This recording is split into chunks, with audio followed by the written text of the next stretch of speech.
All right. Well, Rocky's standing here purring away. Oh, okay, here we go now. There you go. That's better. I've got the pizza in the toaster oven. You may be able to hear it over there. I can't cook an entire frozen pizza all in one go because that's just not possible. Yeah, hey. With with a toaster oven. It's a little small to put a full pizza in. So what I've done is I've cut the pizza into individual pieces.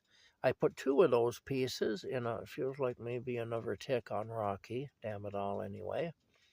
I put two of those pieces in a, well, where is that now? Okay, what is it? What is it? Nope, it's not a tick. Okay, good. I put two of those pieces in an aluminum tray, and I've got it now in the toaster oven. I set the toaster oven for 350 degrees at just less than 20 minutes, at about 17 minutes. The instructions say 400 degrees at 20 to 23 minutes, but that's a toaster oven, so, it's not the same. You got to kind of adjust temperatures and cooking times for the toaster oven. And I've gotten kind of half-assed good at doing that. And I have faith in my estimation of how long it'll take. Whether that faith is warranted will be determined in a few minutes. I may be completely wrong to have faith in my ability to determine how long I should cook something and at what temperature. Anyway, I can smell it. It smells good. I gave Rocky a small piece of ham off it. It's a Hawaiian pizza. Yeah, it is. It's a Hawaiian pizza.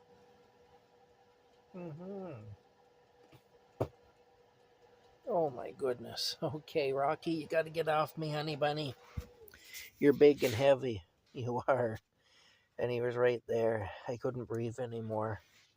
I love this little guy, though. He's my best friend. You're my best friend, you know.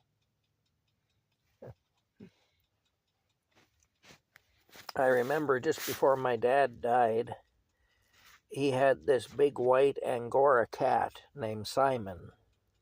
And my dad liked cats. He did. He was a cat person like I am. Never had a cat when he was with my mom because my mom didn't want animals in the house or whatever. We had a cat briefly when I was small because somebody booted one out of a car in front of our place on the highway. And I brought the cat home. And it was a big brown tabby cat, just like Rocky. Very gentle, too. Very nice cat. And I picked the cat up. I was only 3 years old. I remember doing this. I picked the cat up under, basically, I got to wrap my arms around it. So the head of the cat was here, and the body of it was under my arms, hanging down, Anyway, and the cat was almost as tall as I was, like that. Anyway, and heavy as hell, too. I had a time bringing it home. But the cat never fought me. The cat came home with me. And anyway, so now we had this cat. And of course, my mom was kind of freaked out because she didn't like having animals inside. She used to say animals belong outside, not inside, and they're dirty and all that, and shouldn't have animals around. But anyway, we had this cat. We had the cat for about a week, I guess. But I say somebody literally opened the car door and booted the cat out. And so my mom didn't like it, though. Plus, the cat followed me everywhere. The cat was like my shadow. And I called the cat Snaggle Puss after a cat that was on the cartoons back then. Y'all might remember Snaggle Puss. Anyway, we had the cat for about a week. My mom was not happy. My dad liked the cat, though. We used to buy wieners because we were poor. And we bought these friggin' awful wieners. They were called Mary Miles Wieners, and they came in a cardboard box with a picture of a little girl up in the corner in the top of the box with a hair ribbon and so on. You know, I think that was Mary Miles, but anyway, must have been. But, and my dad used to say, we eat miles and miles of wieners, which we did. We pretty much lived on wieners and bologna and sausages, you know.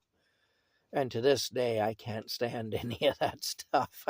I got so sick eating it when I was a kid. It used to, got that it was literally, it used to make me physically ill at times, you know. I just can't eat it now. But anyway, I got cat fur in my mouth. But we used to go, my dad and I had our ritual we used to do, because my dad's day off was Sunday. Because in those days, you didn't dare work on Sunday because that was the Lord's day, you know. And so everything was closed on Sunday, and that was my dad's day off from work at the factory. He was an industrial mechanic and a tool and die maker. And anyway, on Sundays, we used to ride, because we lived in a trailer park just outside the town of Smiths Falls at that time. And we used to come down, we used to get in the old Pontiac there, and we used to ride on down to Perth. My dad and I did. And we go to my grandparents, to my dad's parents' place. And my dad's parents were always very special to me. They were really like a second set of parents to me, you know. And I don't like to use this terminology because I hate politically correct crap terminology. But I suppose you could say, as much as it sticks in my craw to say it, that was my safe space, you know. That was the place where I always felt safe and secure, and I could just be a kid, and I didn't have any worries or troubles anyway. But anyway, ended up that got cat fur again. My goodness. Anyway, well, on Sunday, what did we do? We go to Perth. What we used to do is my grandparents used to go to Mass on Sunday mornings. My grandparents were devout Catholic. And of course, in those days, you had to fast before Mass. You couldn't eat anything from like midnight on until after you took communion. And so, you know, there were a lot of really hungry Catholics around after Mass, you know. And so my grandparents used to have brunch, you know, and it was a big deal. My grandma would be boiling pots of potatoes, and there'd be freaking cereal, and pork chops, and I don't know, applesauce, and oatmeal, and toast, just piles of toast. I mean, just toast about a dozen loaves of bread. I don't know. It was crazy. Marmalade, you know, everything. A huge, huge deal this was. Pots of coffee, juice, you know, you name it. Gallons of milk, I'll tell you, you know, it milked the cow dry for Sunday breakfast. It was a big deal. Anyway, you know, so we used to go over there and have a breakfast with my grandparents and with my great aunt Peggy, who was my grandmother's sister, who was staying there, and my great great aunt Loretta, who we called Aunt Etty, who was my grandmother's aunt, believe it or not. And I can tell you lots of stories about her, too. She was quite a character, Aunt Etty. Aunt Etty had Alzheimer's disease, but we didn't know. Back then, we didn't really know about things like that, and we used to just say she was in her second childhood. You know, that's what I remember people saying, that, oh, Etty's in her second childhood, they'd say, because she acted just like we did, you know, just like a kid, eh? Anyway, so we'd go up there, we'd have breakfast with the grandparents and all the other folks there. And we brought my cat to Perth. I remember that. And we're riding to Perth, and I'm so excited because I'm going to get to show off my cat. You know, going to get to show off my cat to my grandparents. Anyway, what happened though, we get to Perth, and we stopped at a car wash on right on Gore Street there on the main street. The car wash is still there. At that time, it was a 10-cent car wash. That's how long ago it was.